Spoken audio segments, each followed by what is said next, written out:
بسم اللہ الرحمن الرحیم۔ وہ 5 جانور کون سے ہیں جن کی دعا اللہ تعالیٰ فوراً قبول کرتا ہے، اور اگر کوئی شخص ان پر ظلم کرے تو اللہ تبارک تعالیٰ ان کی بد دعا بھی قبول کرتا ہے۔ حضرت سلیمان علیہ السلام اللہ تعالیٰ کے وہ برگزیدہ پیغمبر ہیں جو کہ حضرت داؤد علیہ السلام کے فرزند ہیں۔ حضرت داؤد علیہ السلام کے انتقال کے بعد کم عمری میں ہی تخت نشین ہو گئے۔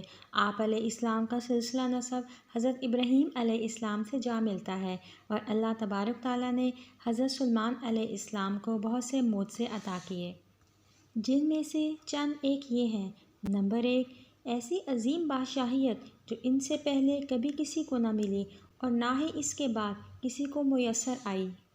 نمبر 2، انسانوں کے علاوہ جنات اور شیاطین کو بھی آپ علیہ السلام کے تابع کر دیا تھا۔ نمبر 3، ہوا کو بھی حضرت سلیمان علیہ السلام کے تابع کر دیا۔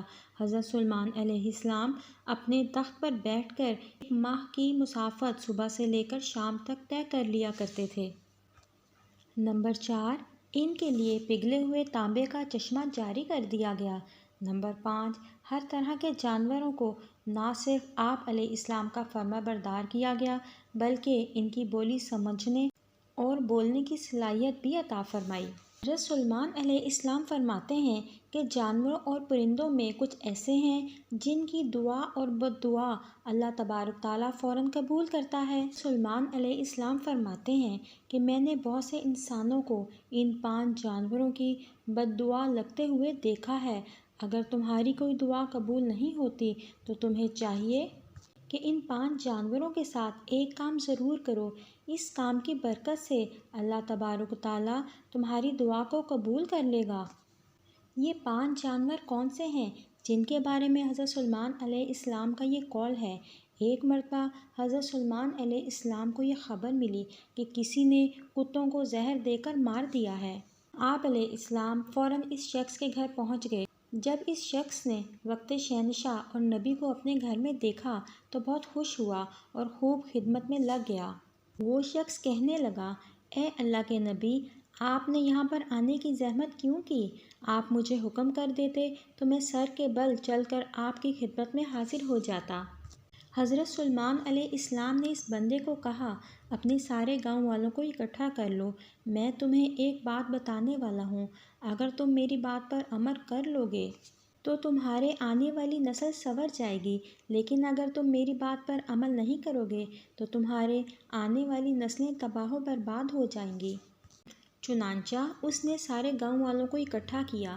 جب سارے اکٹھے ہو گئے، حضرت سلیمان علیہ السلام نے فرمایا کہ 5 ایسے جانور اور پرندے ہیں جن کی دعا اور بد دعا اللہ تبارک تعالیٰ فوراً قبول کر لیتا ہے۔ نمبر 1، حضرت سلیمان علیہ السلام نے فرمایا کہ کبوتر ایک ایسا پرندہ ہے جو اللہ تبارک تعالیٰ کی حمد و ثنا اور نبیوں سے محبت کرنے والا پرندہ ہے۔ کبوتر کا یہ عمل دنیا کے تمام پرندوں سے بڑھ کر ہے، اور باقی پرندوں کی نسبت کبوتر سب سے بڑھ کر عبادت گزار پرندہ ہے۔ کہا جاتا ہے کہ کبوتر جب بھی نیند سے بیدار ہوتا ہے تو اللہ اللہ کا ورد کرتا ہے اور دن رات اللہ تبارک تعالیٰ کی عبادت میں گزارتا ہے۔ کبوتر تمام پرندوں کی نسبت زیادہ بلندیوں پر جا سکتا ہے۔ یہ بہت اونچا اڑتا ہے، جبکہ کبوتر کا پیچھا عقاب کرتا ہے۔ جب عقاب کبوتر کا شکار کرنے کے لیے آتا ہے اور اس کو پکڑنے کی کوشش کرتا ہے تو کبوتر خود کو بچانے کے لیے بہت زیادہ بلندی پر چلا جاتا ہے۔ یوں عقاب کے لیے اتنی زیادہ بلندی پر جانا مشکل ہو جاتا ہے۔ اس طرح کبوتر خود کو بچانے میں کامیاب ہو جاتا ہے۔ کبوتر یہ سوچتا ہے کہ میں جتنا زیادہ اونچا اڑوں گا اتنا ہی اللہ تبارک تعالیٰ کے نزدیک پہنچ جاؤں گا۔ حضرت سلیمان علیہ السلام نے بلی کے متعلق ارشاد فرمایا کہ میں نے بے شمار متقی اور پرہیزگاروں کو دیکھا ہے جنہوں نے اللہ تبارک تعالیٰ کی یاد میں دن رات گزارے ہیں۔ اللہ تبارک تعالیٰ ان لوگوں کی دعائیں بھی اتنی جلدی قبول نہیں کرتا جتنی جلدی بلی کی دعا کو قبول کرتا ہے۔ بلی کی دعا اور بد دعا بہت جلدی قبول ہو جاتی ہے۔ بلی جس شخص سے خوش ہوتی ہے اور دعا دیتی ہے تو وہ شخص کامیاب ہو جاتا ہے اور اگر بلی کسی کو بد دعا دے دے تو اس کی دنیا اور آخرت خراب ہو جاتی ہے۔ نمبر 3، پھر حضرت سلیمان علیہ السلام نے فرمایا کہ چڑیا ایک ایسا پرندہ ہے جس کو اللہ تبارک تعالیٰ نے بہت زیادہ پسند فرمایا ہے۔